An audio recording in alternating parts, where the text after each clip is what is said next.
आज हम एक बहुत महत्वपूर्ण विषय पर बात करने वाले हैं। अभी अभी देश में 5 राज्यों में चुनाव हुए और इन 5 राज्यों के चुनाव के नतीजों ने देश में एक चिंता का वातावरण फिर से पैदा कर दिया है।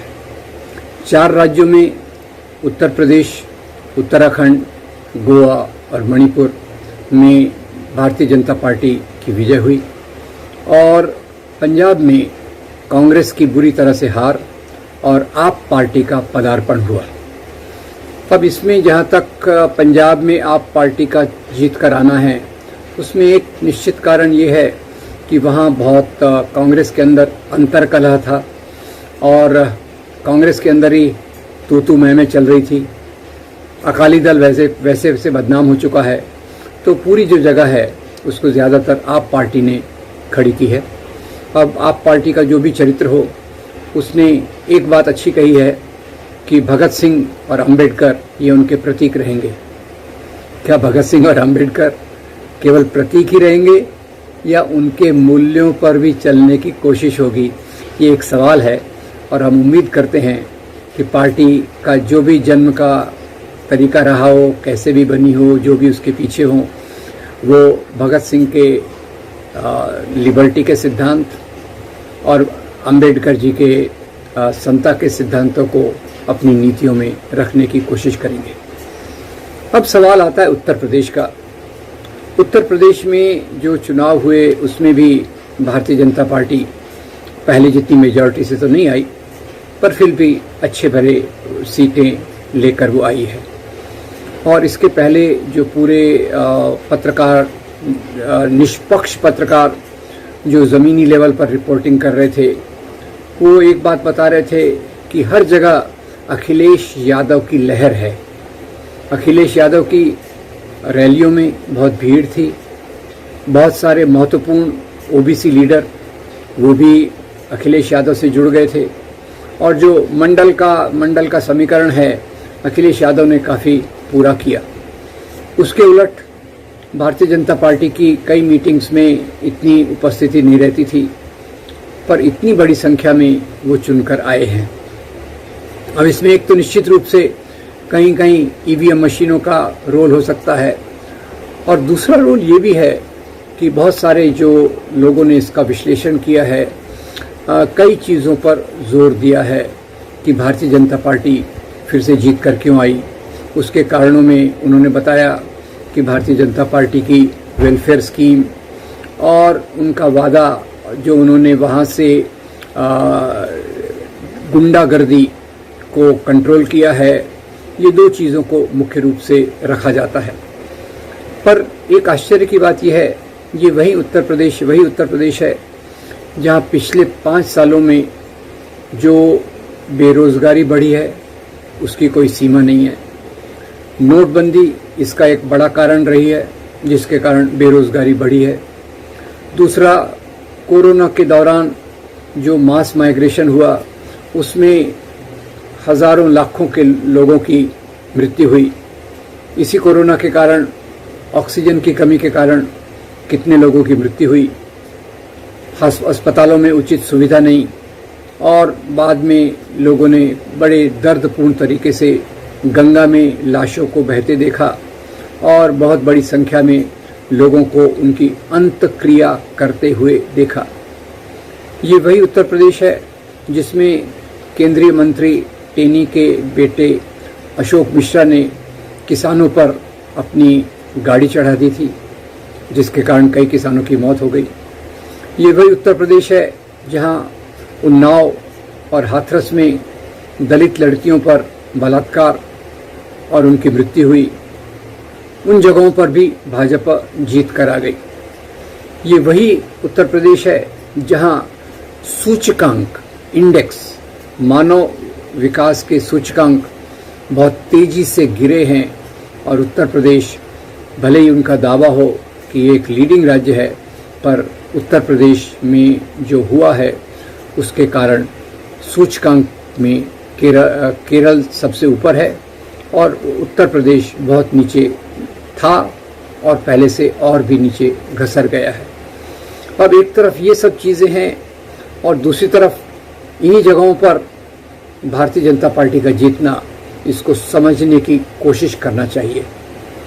अब ये बात सही है, कई लोग कह रहे हैं कि राम और राशन इनकी जीत हुई है। राशन की बात में थोड़ी सच्चाई हो सकती है, पर उतनी सच्चाई नहीं है। जितनी सुविधाएं लोगों को चाहिए थी उतनी सुविधाएं उन तक नहीं पहुंची। और दूसरी बात यह है, जो सांप्रदायिक ध्रुवीकरण इतने सालों से समाज में राष्ट्रीय स्वयंसेवक संघ और उसके सामूहिक संगठन चलाते रहे हैं, वो ध्रुवीकरण बहुत गहरे रूप से समाज में प्रस्थापित किया गया है।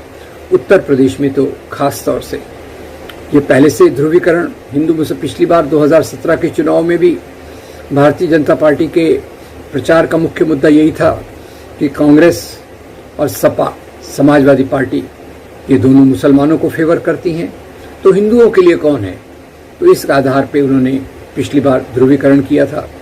और इस बार भी जो ध्रुवीकरण उन्होंने किया उसमें अगर आप देखें तो योगी आदित्यनाथ ने लगातार एक के बाद एक सांप्रदायिक बयान दिए। मुलायम सिंह को अब्बाजान कहा, बार बार सांप्रदायिक दंगों की जिम्मेदारी मुसलमानों पर डाली, मुजफ्फरनगर बाकी चीज़ों पर। मुसलमानों को आपराधिक तत्व घोषित किया और उनको, उनके लिए आतंकवादी शब्द का भी लगातार इस्तेमाल होता रहा। मोदी ने भी इसी प्रकार की बातें कही कि उन्होंने भी कई बार कैराना का मुद्दा और कई बार सांप्रदायिक डॉग विसल के माध्यम से सांप्रदायिकता बढ़ाने की कोशिश की। योगी लगातार इस बात को करते रहे कि ये 80 बनाम 20 की लड़ाई है, यानी 80% हिंदू 20% मुसलमान, इसकी लड़ाई है। तो सांप्रदायिक ध्रुवीकरण ज़्यादा लेखकों की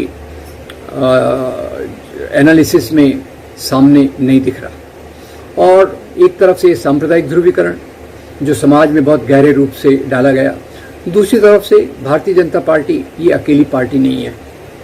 भारतीय जनता पार्टी के साथ पूरा एक बड़ा तंत्र खड़ा हुआ है और वो तंत्र राष्ट्रीय स्वयंसेवक संघ के सब जो बाकी संगठन हैं, राष्ट्र सेविका समिति, अखिल भारतीय विद्यार्थी परिषद, वनवासी कल्याण आश्रम, विश्व हिंदू परिषद और ऐसे असंख्य संगठन हैं जो भारतीय जनता पार्टी के लिए चुनाव के दौरान काम करते हैं। लाखों की संख्या में स्वयंसेवक, हजारों की संख्या में प्रचारक, ये भी चुनाव पे लगे थे। और पहले तो चुनाव के पहले भी आरएसएस के सर कार्यवाह ने मीटिंग बुलाकर इन सब संगठनों को कहा कि भारतीय जनता पार्टी के लिए चुनाव में काम करना है। बाद में चुनाव के 2 चरण होने के बाद जब देखा कि भाजपा की परिस्थिति थोड़ी ढीली है, तो आरएसएस के सर संघ चालक मोहन भागवत ने फिर से एक अपील की कि पहले तो ये जो कास्ट इक्वेशन है इसको दूर करने के लिए राष्ट्रवादी चीज़ें बालाकोट को सामने रखिए। जो समाज को ध्रुवीकृत करने के लिए राम मंदिर और काशी कॉरिडोर की बात कीजिए, ये बात उन्होंने अपने कार्यकर्ताओं को कही और वो तो खैर इसके सुप्रीम लीडर हैं, उसके आधार पर ये चली। दूसरी बात यह है कि भारतीय जनता पार्टी का जो प्रोपेगेंडा है वो शहरों से लेकर गांव तक एक पूरा नेटवर्क बना हुआ है। अभी मैं एक वीडियो देख रहा था योगेंद्र यादव का मुकेश कुमार जी के साथ, और उसमें उन्होंने यही बताने की कोशिश की कि शहर का जो भारतीय जनता पार्टी का कार्यकर्ता जो बात रखता है, गांव का भी एक आम परिवार उसी बात को स्वीकार करता है। जैसे अगर कहा गया कि गाय का मुद्दा है तो आपको तो बहुत परेशानी हो रही है, तो गांव के लोग जवाब देते हैं कि गाय कहाँ जाएगी, हम ही ने तो उनको छोड़ा है। आप जानते होंगे आज उत्तर प्रदेश में आवारा पशु, जब से ये नई नीतियाँ आई हैं, आवारा पशु का सवाल बहुत भयंकर रूप से सामने आया है। बेरोजगारी की बात कही जाए तो उसमें भी ये कहते हैं कि मोदी जी तो पूरी कोशिश कर रहे हैं, योगी जी तो पूरी कोशिश कर रहे हैं। और कोरोना की बात की जाए तो वो फिर जवाब मिलता है कि ये तो पूरे दुनिया की बात है, इसमें योगी और मोदी का क्या दोष। यानी जो चीज़ें भारतीय जनता पार्टी अपने बचाव में कहती है वो चीज़ें आम लोगों तक पहुंचाने का उसका मैकेनिज़्म बहुत मजबूत है। तो 3 चीज़ों का ख्याल करें। एक, विपक्ष की फूट, विपक्ष जुड़ा हुआ नहीं है। दूसरा, भाजपा केवल जुड़ा हुआ ही नहीं है, उसको समर्थन करने वाले दसियों संगठन और हजारों कार्यकर्ता तैयार खड़े हैं। और तीसरा, उनके जो व्हाट्सएप ग्रुप्स हैं, सोशल मीडिया ग्रुप हैं और बाकी के माध्यम से उन्होंने अपनी परिस्थिति को बहुत मजबूत कर दी है। सांप्रदायिक ध्रुवीकरण तो हमेशा नियमित रूप से चलता रहता है। कभी बात करते हैं जालीदार टोपी की, कभी बात करते हैं कैराना की, कभी बात करते हैं आतंकवाद की, सांप्रदायिक दंगों की, और इन लोगों की हम गर्मी निकाल देंगे। इस प्रकार की बातें ये समाज को ध्रुवीकृत करने के लिए बहुत असरदार होती हैं। अब सवाल उठता है कि इस पार्टी के सत्ता में आने के बाद भारतीय संविधान के समता के मूल्य बिखर रहे हैं। मुस्लिम समाज को और क्रिश्चियंस को थोड़ा सा एक कोने में धकेला जा रहा है और उनकी परिस्थिति एक दुय्यम दर्जे के नागरिक के रूप में उनके लोकतांत्रिक अधिकारों को दबाकर चल रही है। तो ऐसी परिस्थिति में क्या होना चाहिए? आज ये बात बहुत ज़रूरी है कि ज़मीनी काम करें, लोगों तक उन सिद्धांतों को पहुंचाएं जो महात्मा गांधी के थे, जो भगत सिंह के थे, जो अंबेडकर के थे। इसके लिए हमको कार्यकर्ताओं को कम्युनिटी में अपनी बात को पहुंचाने के लिए नियमित रूप से मेहनत करनी पड़ेगी। ये बहुत कठिन काम है, पर इसके सिवा दूसरा कोई रास्ता नहीं है। Community work is very crucial for reaching these messages to the average people. उसके लिए कार्यकर्ताओं को तैयार करना और इन कार्यकर्ताओं के माध्यम से सच्चाई को समाज तक ले जाना, जो अभी के सांप्रदायिक प्रोपेगेंडा के को निरस्त करे और सच्चाई को समाज तक ले जाए। दूसरा, ये भी बहुत ज़रूरी है कि आज विपक्षी पार्टियां एक कॉमन मिनिमम प्रोग्राम पर साथ में आएं, एक दूसरे को रिस्पेक्ट करें और कोशिश करें कि एक unified opposition, post electoral unity की बात मैं नहीं कर रहा, चुनाव के पहले की यूनिटी जिसमें सब लोगों को साथ में लेकर एक यूनाइटेड अपोजिशन खड़ा हो और हम सांप्रदायिक ताकतों का मुकाबला करें। ये इन चुनावों का एक संदेश है। मैं उम्मीद करता हूं कि जो भी समाज के वैचारिक हैं, राजनीतिक कार्यकर्ता हैं, सामाजिक कार्यकर्ता हैं, वो इन मुद्दों को ख्याल में रखकर आगे की एक संघर्ष के लिए, भारतीय संविधान को बचाने के लिए, इस प्रकार की कोशिश के लिए सामने आएंगे। और जो आज समाज में अल्पसंख्यकों को हाशिए पर धकेला जा रहा है, उस प्रक्रिया का विरोध कर, और जो दलितों, स्त्रियों, आदिवासियों की जो बुरी परिस्थिति है, उसके लिए सामाजिक आंदोलन को मजबूत करना भी उतना ही ज़रूरी है। मैं उम्मीद करता हूं कि हम कार्यकर्ता लोग समाज के अंतिम व्यक्ति तक इस संदेश को ले जाने की कोशिश करेंगे और साथ ही साथ उनके मुद्दों के आधार पे सामाजिक आंदोलन को मजबूत करने की कोशिश करेंगे। और उम्मीद ये होना चाहिए कि आगे चलकर सांप्रदायिक ताकतें मजबूत ना हो, धर्मनिरपेक्ष बहुल्यवादी ताकतें, भारतीय संविधान को मानने वाली ताकतें सामने आएं और एक यूनाइटेड फ्रंट बनाकर सांप्रदायिक ताकतों का मुकाबला करें।